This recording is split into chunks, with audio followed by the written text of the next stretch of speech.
psycho serial killers, sea monsters, and your own backyard. What do those three things have in common? On this episode of Psycho Cinema Therapy Theater, I'm going to be giving you two suggestions of two movies that you can show in your backyard for the fun and amazement and amusement for all your neighbors. Stay tuned. Thank you for watching Psycho Cinema Therapy Theater. My name is Dwayne Walker, and I have recently posted a 10-module course on Psycho Cinema Therapy Dream Academy. A 10-module course that shows you how you can interpret films and then apply those same skills to interpreting the ultimate movie, your dreams. However, to go out to interpret films, you gotta watch a few. And on these episodes of Psycho Cinema Theory Theater, we are going to be reviewing movies. And I use that term review quite loosely because this is not quite like other movie review shows where people give you a thumbs up or a thumbs down on movies. As far as I'm concerned, they don't exist. Just like there's a saying, no bad dogs. As far as I'm concerned, there's no bad movies. Just effective movies, ineffective movies, and movies that grab you that you remember long after you've seen them. And two of those movies are Son of Gacy by Pete Jacelone and Splatter Beach by the Polonia brothers. Now, both of these have one thing in common, and the star of Splatter Beach, as well as the director of Son of Gacy, both spent their time in the milieu of something called Factory 2000, which took place in New Jersey, and we're talking about sometimes back in the early 2000s when the movie Duck was shot at a local high school, and I have reviewed that. The filmmakers got in trouble because they actually brought broken rifles and broken guns onto the school campus because this was a movie about Columbine, and they were going through their drama, going through the shoot, and they actually got arrested for making this movie. One of the stars of the movie of that movie was Misty Mundae, who now goes by the name of Erin Brown, and that's largely because of ownership. The term Misty Mundae was actually copyrighted by Seduction Cinema, where Erin Brown once worked and done a number of movies for. So now she decided to go under her own name. And then, of course, Pete Jacelone was one of the directors behind Duck, the Carbine High Massacre. He also played the janitor, who may have been a government plant. We don't know, because he seemed to be like a stand-in for every single conspiracy theory that came out around about Columbine. Anyway, Pete Jacelone directs Son of Gacy, and he's made a pretty interesting career of directing movies concerning serial killers. This is the second movie he's made about John Wayne Gacy, but this one is more of a really morbid fantasy comedy, and it concerns the son of Gacy, who there is a real-life son of Gacy, believe it or not, but in this movie everything's fictionalized, and that son is Duke. And Duke is played by a fellow named Sam Foster, and he's just not very successful when it comes to serial killing. And he thinks his father, of course, is John Wayne Gacy, and so he hooks him up, and he wants Dad to show him some of the tricks of the trade. And John Wayne Gacy is kind of not that very proud of his son. And so he invites his friend over, the Candyman Killer, who's played by Dean Corll, and they also kidnap their own victim, who kind of stands in for us, trying to survive this entire phantasmagorical experience, and trying to convince his son that he doesn't need to be a serial killer, but at the same time he can't help but laugh and make fun of them. And as this movie progresses, practically every serial killer that has existed in the latter 20th century is in this movie. Time is just no constraints. In fact, if this movie ended where the son of Gacy wakes up and goes, "Oh wow, what a strange nightmare I had," that would make it make sense. But this movie right now, this is more of like a political cartoon, you might say. he goes from one bad experience after another. Aileen Wuornos, the highway killer from Florida, tries to coach him and tries to teach him to dress like a prostitute. That doesn't go well. The Candyman killer gives him advice. That doesn't go well at all. And the guy just can't get an even break. Lucky for the victims. As I watched this movie, one thing that kind of got to my mind is that this was his way of following in his father's footsteps. And what a strange little custom we have in America and in society about following in our father's footsteps. Aren't we going to be making our own way in the world as it is? And this whole concept of that, in order to be a man, so to speak, he had to kill someone. Well, why would we think we're any different? Because I think here in our culture, not just American culture, but the world culture, sex is like substituted for that. You don't become a man until you have sex, or you don't become a woman until you have sex. He turned her into a woman. That means they had sex. So it seems to be that unless you're taking a life or creating a life, you have not become a full-fledged person. And I came away from that movie basically thinking about that. And it would be interesting to know what you think, but more importantly, what your neighbors might think. Which brings me to a little thing that I used to do back when I lived in California.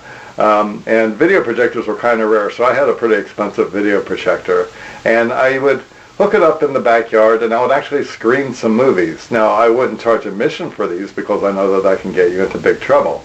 Except there was one case where I was able to, and I was able to get permission from the filmmakers to charge. Didn't really make a lot of money. But the point is that when you think about how theater attendance is pretty down today, it's pretty low. It's way more expensive to go to movies, and yet people are still missing the communal experience. What a better way to get that communal experience going than to start your own backyard cinema. Backyard cinema, backyard cinema, backyard cinema. Invite your neighbors, invite your Facebook friends, grill a hamburger while screening your videos on the screen. And of course you can buy movie screens at most Goodwills and most thrift shops. So that's something to keep in mind. And when you think about the history of theater, it all began with the caveman.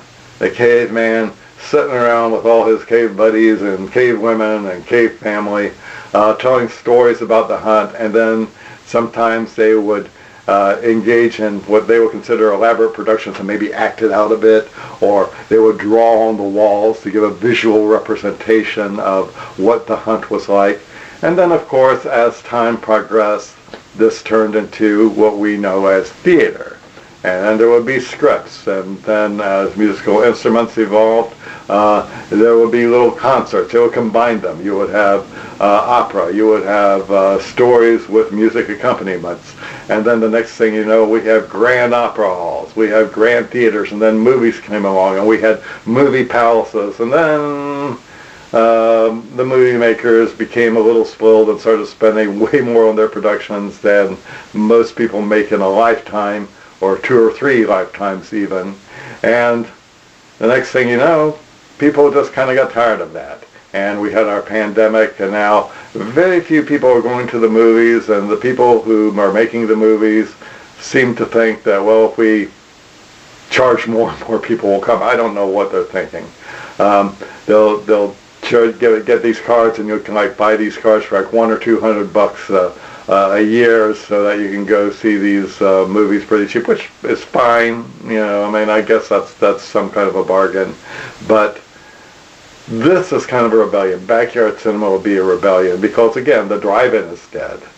And of course, gas prices, while they're coming down now, there's no stopping the idea that they may be going up at some point in the future. The bottom line, backyard cinema. And so where would you find movies to show? Well, you could find them on YouTube. I'm reviewing some of these movies now. But some of these that are made by regular people like you and me on very modest budgets, otherwise known as micro-budgeting, have movies that deserve to be seen and deserve to be talked about, just like Son of Gacy and this next movie, Splatter Beach, which stars Erin Brown, a.k.a. Misty Mundae, and this one is a nod to all the cheesy 50s and early 60s movies like The Horror at Parody Beach, or I Was a Teenage Frankenstein, or Monster a Go-Go, or Frankenstein Meets a Space Monster. This movie is in that genre. And it was shot in Pennsylvania with Lake Erie bordering for the Atlantic Ocean. And we don't know where these monsters come from, but they're pretty scary looking critters coming out. And Misty Mundae, Erin Brown, see I'm stuck in the past here, but Erin Brown tries to warn everybody and they just kind of like, they don't pay attention to her. And they just spend their time dancing to rock music out there on the beach.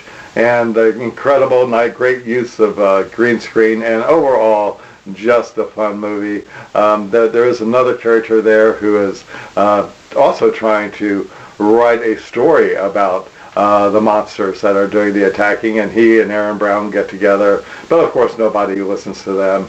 And eventually, well, I won't want to give it away. So I just see this movie and I think that this is definitely a nod to the past. And what we're looking for are movies that are just fun and entertaining to watch. But I think one thing that both The Son of Gacy and Splatter Beach have in common are their short run times. They're only about maybe an hour and 10 minutes long, something to that effect. And it just seems to be a written law now that every movie that's showing in the theater has to be at least 2 hours. Just like there's some kind of law that every video on YouTube needs to go on forever, 20, 30 minutes. And you'll notice that there's a number of YouTube creators and mainstream filmmakers who do not respect people's times. People are taking 20 minutes, 25 minutes out of their day to watch your YouTube video. They're taking 2 hours out of their day to watch their movie. And if you don't deliver, that's a waste of time that we had. I personally think that the ideal running time for a YouTube video should be 10 minutes, 15 at the most, barring, of course, a feature film, and then it should be vertical to description. This is a feature film. You know, features or short subjects. None of this in-between crap with where you have 25-minute or 45-minute YouTube videos of someone, you know, yapping for all that time. That's a lot of time to devote waiting for someone to get to the point, because they're not going to get to the point because they got to monetize their channel, so they got to keep you going. So they're just never going to get to the point. And if you're like me, I'm just hightailing it to the end of that video to see if the point's made. And if the point's made, then I may go back and watch the rest of the video if it sounds interesting. But there's such a lack of respect for people's time.